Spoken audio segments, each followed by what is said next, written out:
வணக்கம். ஆகாஷவாணி.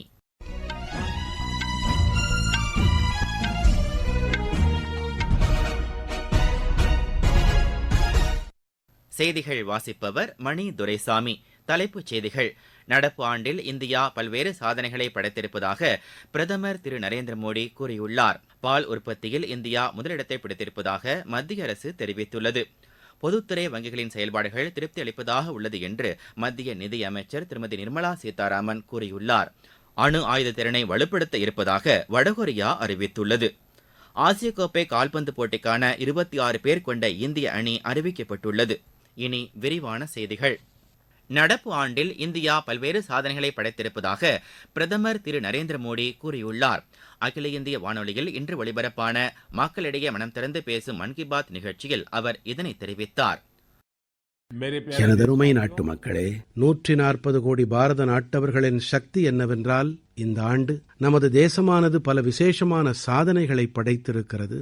இந்த ஆண்டுதான் நாரி சக்தி வந்தன் அதிநியம், அதாவது பெண் சக்தியை போற்றும் சட்டம் பல ஆண்டுகள் காத்திருப்பிற்கு பிறகு நிறைவேற்றப்பட்டது. பாரத நாடு 5வது மிகப்பெரிய பொருளாதாரமாக ஆகியிருப்பதில் தங்களுடைய மகிழ்ச்சியை பலர் கடிதங்கள் வாயிலாக வெளிப்படுத்தியிருக்கிறார்கள். G20 உச்சி மாநாட்டின் வெற்றியை பலர் எனக்கு நினைவுபடுத்தியிருக்கிறார்கள். நண்பர்களே, இன்று பாரதத்தின் அனைத்து இடங்களிலும் தன்னம்பிக்கை நிரம்பியிருக்கிறது. வளர்ச்சியடைந்த பாரதம் உணர்வு, சுயசார்பு என்ற உணர்வு எங்கும் நிறைந்திருக்கிறது. உள்ளூர் பொருட்களுக்கு குரல் கொடுப்போம் என்ற மந்திரச் சொற்களின் மகத்துவத்தை தீபாவளியின் போது சாதனை படைக்கும் வர்த்தகம் மூலமாக மக்கள் நிரூபித்துக் காட்டியிருக்கிறார்கள். புதுமை கண்டுபிடிப்புகளுக்கான தரவரிசை பட்டியலில் 81வது இடத்திலிருந்த இந்தியா தற்போது 40வது இடத்தை பிடித்திருப்பதாக பிரதமர் தெரிவித்தார். எனதருமை நாட்டு மக்களே, 2015ஆம் ஆண்டிலே குளோபல் இன்னோவேஷன் இண்டெக்ஸ் உலக புதுமைகள் படைத்தல் குறியீட்டில் நாம் தரவரிசையில் 81ஆவதாக இருந்தோம். ஆனால் இன்றோ நமது தரவரிசை 40ஐ எட்டியிருக்கிறது. இந்த ஆண்டு பாரதம் விண்ணப்பித்திருக்கும் காப்புரிமைகளின் எண்ணிக்கை அதிகரித்திருக்கிறது. இதிலே சுமார் 60% உள்நாட்டு நிதியை சார்ந்திருக்கின்றன. QS ஆசிய பல்கலைக்கழக தரவரிசையில் இந்த முறை அதிக எண்ணிக்கையில் பாரத நாட்டு பல்கலைக்கழகங்கள் இடம்பெற்றிருந்தன. இப்படிப்பட்ட சாதனைகளை நான் பட்டியலிடத் தொடங்கினால் இதை என்னால் முழுவதுமாக முடிக்க முடியாது. பாரத நாட்டின் திறமைகள் எத்தனை வல்லமையோடு இருக்கின்றன என்பதற்கு இது ஒரு காட்சி மட்டுமே.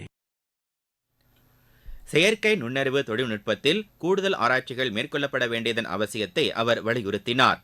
உடனடி மொழி மாற்றத்தோடு தொடர்புடைய செயற்கை நுண்ணறிவு கருவிகளில் கூடுதல் ஆராய்ச்சிகளை இளையோர் மேற்கொள்ள வேண்டும் என்றும் அவர் தெரிவித்தார்.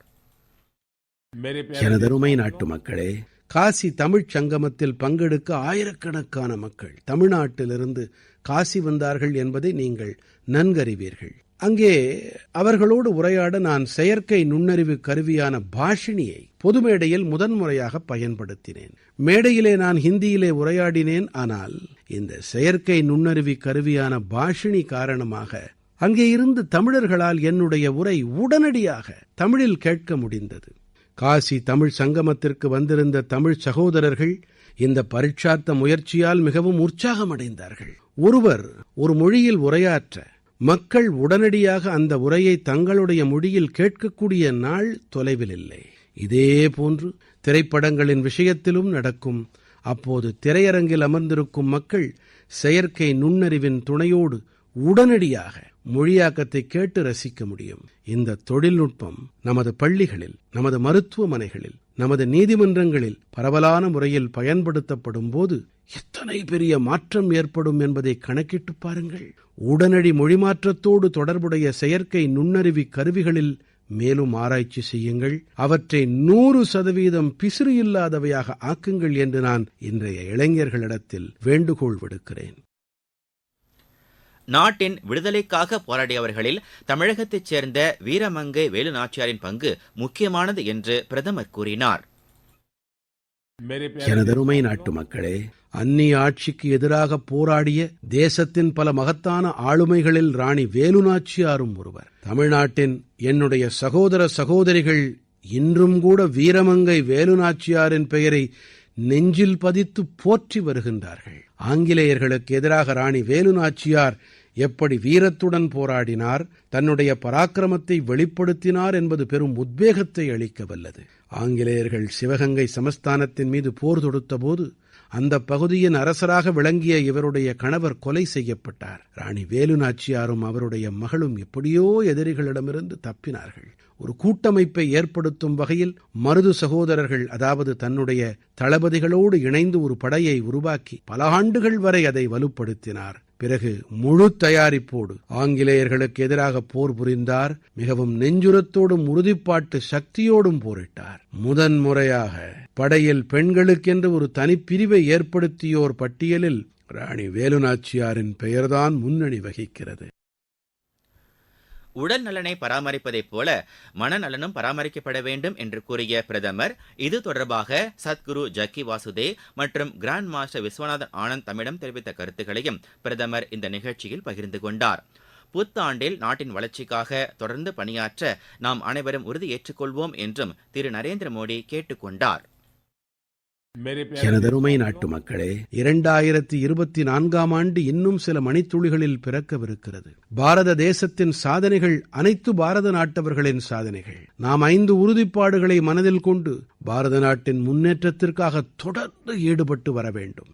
எந்த ஒரு வேலையை நாம் செய்தாலும் கூட, எந்த ஒரு முடிவினை நாம் எடுத்தாலும் கூட, இதனால் என் தேசத்திற்கு என்ன கிடைக்கும், இதனால் என் தேசத்திற்கு என்ன சாதகம் ஏற்படும் என்பதே நமது முதன்மையான உரைகல்லாக இருக்க வேண்டும். நேஷன் ஃபர்ஸ்ட், தேசத்திற்கே முதன்மை என்பதை விட மேலான மந்திரம் வேறொன்றும் இல்லை. இந்த மந்திரத்தை அடியொற்றி நாட்டு மக்கள் நாம் அனைவரும் நம்முடைய தேசத்தை வளர்ந்த தேசமாக ஆக்குவோம், தற்சார்புடையதாக மாற்றுவோம். நீங்கள் அனைவரும் 2024ஆம் ஆண்டிலே வெற்றிகளின் புதிய சிகரங்களை எட்ட வேண்டும். நீங்கள் அனைவரும் ஆரோக்கியமாக இருக்க வேண்டும், உடல் உறுதியோடு இருக்க வேண்டும், அளவற்ற ஆனந்தத்தோடு இருக்க வேண்டும் என்பதே என்னுடைய பிரார்த்தனை. உங்கள் அனைவருக்கும் 2024ஆம் ஆண்டிற்கான நல்வாழ்த்துக்களை தெரிவித்துக் கொள்ளுகிறேன். பிரதமர் ஆற்றிய இந்த உரையின் முழு தமிழாக்கம் சென்னை அகில இந்திய வானொலியில் இரவு 8 மணிக்கு மறு ஒலிபரப்பு செய்யப்படுகிறது. தமிழகம் மற்றும் புதுச்சேரியில் உள்ள அனைத்து வானொலி நிலையங்களும் இதனை அஞ்சல் செய்யும். நீங்கள் கேட்டுக்கொண்டிருப்பது ஆகாஷவாணியின் செய்தி அறிக்கை. சர்வதேச அளவில் பால் உற்பத்தியில் இந்தியா முதலிடத்தை பிடித்திருப்பதாக மத்திய கூட்டுறவுத்துறை அமைச்சர் திரு அமித் ஷா கூறியுள்ளார். குஜராத் மாநிலம் காந்தி நகரில் உள்ள தேசிய தடய அறிவியல் பல்கலைக்கழக வளாகத்தில் நடைபெற்ற நிகழ்ச்சியில் கலந்து கொண்டு அவர் பேசினார். உலக அளவில் பால் உற்பத்தியில் இந்தியாவின் பங்கு 24% உள்ளது என்று அவர் கூறினார். மத்தியில் பிஜேபி தலைமையிலான அரசு பொறுப்பேற்ற பின்னர் மேற்கொண்ட நடவடிக்கைகள் காரணமாக பால் உற்பத்தி 51% அதிகரித்திருப்பதாக திரு அமித் ஷா தெரிவித்தார். பொதுத்துறை வங்கிகளின் செயல்பாடுகள் திருப்தி அளிப்பதாக உள்ளது என்று மத்திய நிதியமைச்சர் திருமதி நிர்மலா சீதாராமன் கூறியுள்ளார். புதுதில்லியில் இந்த வங்கிகளின் செயல்பாடுகள் குறித்து ஆய்வு மேற்கொண்டு அவர் பேசினார். நிதி முறைகேடுகளை தடுப்பதற்கான கட்டமைப்பை வலுப்படுத்துவதற்கு கூடுதல் நடவடிக்கைகளை பொதுத்துறை வங்கிகள் மேற்கொள்ள வேண்டும் என்றும் திருமதி நிர்மலா சீதாராமன் இந்த கூட்டத்தில் அறிவுறுத்தினார். அணு ஆயுத திறனை வலுப்படுத்த இருப்பதாக வடகொரியா அறிவித்துள்ளது. அமெரிக்காவின் கொள்கைகள் வடகொரியாவுக்கு எதிராகவும் போருக்கு வழிவகுக்கும் வகையிலும் இருப்பதால் இந்த நடவடிக்கை எடுக்கப்பட்டிருப்பதாக அந்நாட்டு அரசு தெரிவித்துள்ளது. வேவு பார்க்கும் செயற்கைக்கோள்கள் மற்றும் ராணுவ பயன்பாட்டிற்கான ட்ரோன்கள் கட்டமைப்பும் மேம்படுத்தப்படும் என்றும் வடகொரியா கூறியுள்ளது. ஆசிய கோப்பை கால்பந்து போட்டிக்கான 26 பேர் கொண்ட இந்திய அணி அறிவிக்கப்பட்டுள்ளது. சுனில் சேத்ரி, விக்ரம் பிரதாப் சிங், மன்வீர் சிங், அமரேந்தர் சிங் உள்ளிட்டோர் இதில் இடம்பெற்றுள்ளனர். இப்போட்டி கத்தாரில் வரும் 12ஆம் தேதி தொடங்கி பிப்ரவரி மாதம் 10ஆம் தேதி வரை நடைபெறும். இந்தியா முதல் போட்டியில் வரும் 13ஆம் தேதி ஆஸ்திரேலியாவையும், 18ஆம் தேதி உஸ்பெகிஸ்தானையும், 23ஆம் தேதி சிரியாவையும் எதிர்கொள்கிறது. ஸ்காட்லாந்து ஜூனியர் ஓபன் ஸ்குவாஷ் போட்டியில் இந்தியாவின் பிரபவ் பஜோரியா பட்டம் வென்றார். எடின்பர்கில் நடைபெற்று வரும் இந்த போட்டியின் ஆடவர் 11 வயதுக்கு உட்பட்டோருக்கான பிரிவில் அவர் இந்த பட்டத்தை கைப்பற்றினார். கேண்டிடேட் ஓபன் செஸ் போட்டியில் பங்கேற்க இந்தியாவின் குகேஷ் தகுதி பெற்றுள்ளார். மகளிர் பிரிவில் கோனேரு ஹம்பி மற்றும் வைஷாலி இந்த போட்டியில் பங்கேற்க தகுதி பெற்றுள்ளனர். பாரிஸ் ஒலிம்பிக் ஹாக்கி தகுதிச்சுற்றுப் போட்டிக்கான இந்திய மகளிர் அணி அறிவிக்கப்பட்டுள்ளது. மீண்டும் தலைப்புச் செய்திகள். நடப்பு ஆண்டில் இந்தியா பல்வேறு சாதனைகளை படைத்திருப்பதாக பிரதமர் திரு நரேந்திர மோடி கூறியுள்ளார். பால் உற்பத்தியில் இந்தியா முதலிடத்தை பிடித்திருப்பதாக மத்திய அரசு தெரிவித்துள்ளது. பொதுத்துறை வங்கிகளின் செயல்பாடுகள் திருப்தி அளிப்பதாக உள்ளது என்று மத்திய நிதியமைச்சர் திருமதி நிர்மலா சீதாராமன் கூறியுள்ளார். அணு ஆயுத திறனை வலுப்படுத்த இருப்பதாக வடகொரியா அறிவித்துள்ளது. ஆசிய கோப்பை கால்பந்து போட்டிக்கான 26 பேர் கொண்ட இந்திய அணி அறிவிக்கப்பட்டுள்ளது. இத்துடன் இந்த செய்தியறிக்கை நிறைவடைகிறது.